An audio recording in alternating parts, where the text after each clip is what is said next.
Let's talk a bit about the ability to change colors. As you can see on the right, we have an HSL adjustment above this flower picture, which is also above this image here on the left that shows some primary colors and a grayscale. As you can see, if I go to the HSL adjustment and I make any changes, it will change the primary colors and frankly any color that is present other than white, gray, or black, because white, gray, and black do not have a hue. So using the HSL shift adjustment works quite well when you have a hue, but obviously not when you are working with colors such as white, gray, or black. Here we have two squares. We have the one on the left, which is solid color, and the one on the right has a gradient.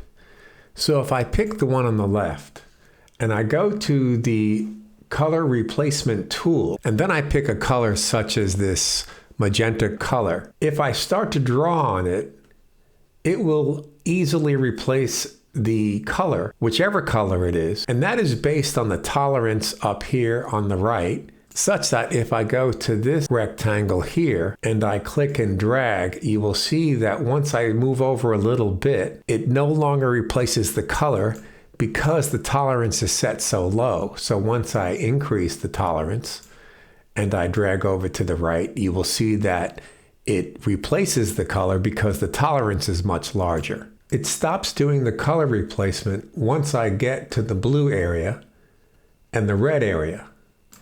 Yet, if I start in the red area and click and move to the right, it replaces the color, but again, not in the blue area and in the green area. Same thing if I go left or right with blue. Once I start on blue, I can go left and I can go right, but the color isn't replaced. Now, if I go back and click on sample continuously and I click on the green and slide to the left, you can see it's going to color replace. It's continuously monitoring the hue that the mouse is located on. Also notice that it is layer dependent.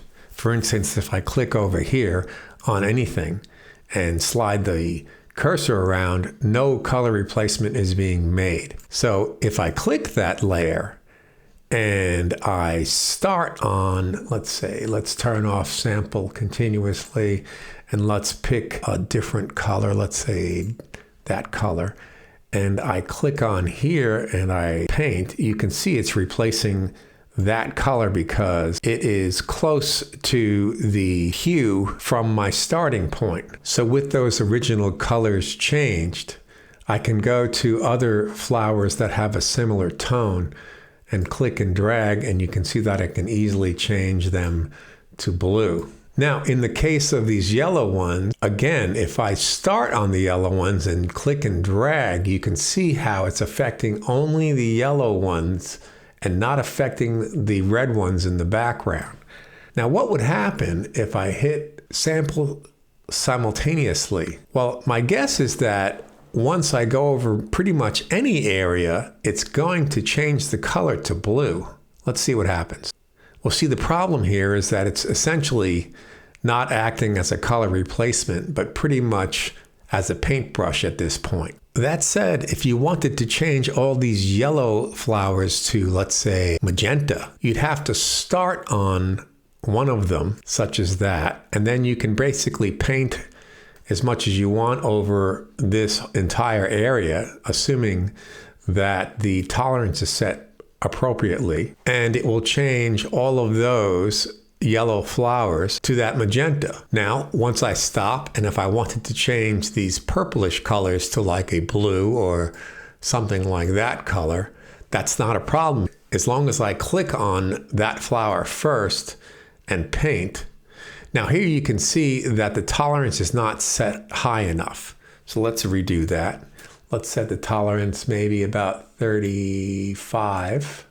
You can run your mouse over it to see if it's going to change the color, and it looks like it will work. So let's go ahead and go over that flower, and it looks like it's going to work. We go over a few others, so forth and so on. Here again, it's not affecting the yellow flowers.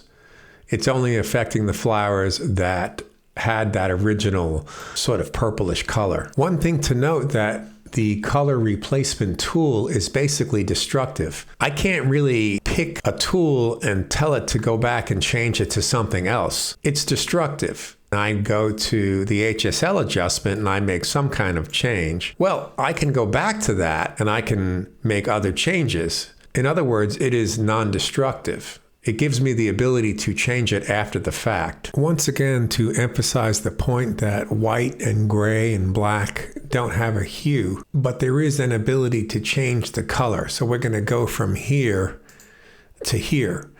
And the method of doing that is we're going to mask off the dress.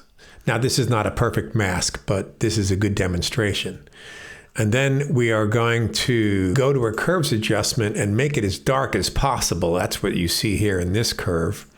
So when we look at that one adjustment all by itself, that's what it's going to look like. The reason is we want that to be dark enough so that when we add the new color with the recolor adjustment, that it won't be going from white, it will be going from gray to a new color. So here again, we can add this color and what's great about it is we can change the color if we're not sure what color we want to add. Notice that the recolor is set to overlay. An overlay is better because it brings out the contrast in the dress. So if I go to overlay, you can better see the other textures in the dress.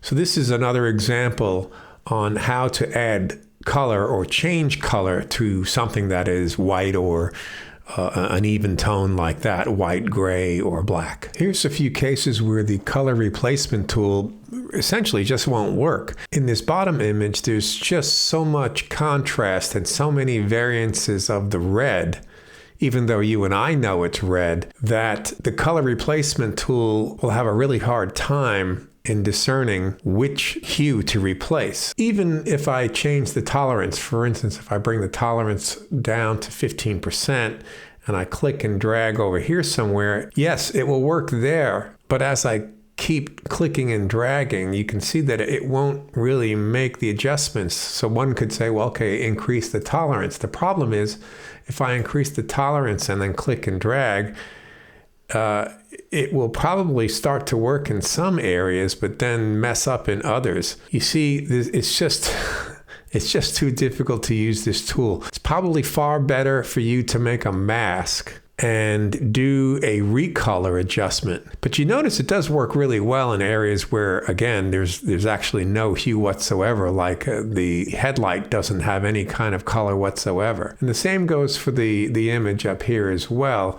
It's a beautiful looking car. However, all the tones are essentially very light, and it's not easy to change the color of the body of this car with the color replacement tool. It is easy if you mask the body of the car and then just use the recolor adjustment like this. It works really well that way.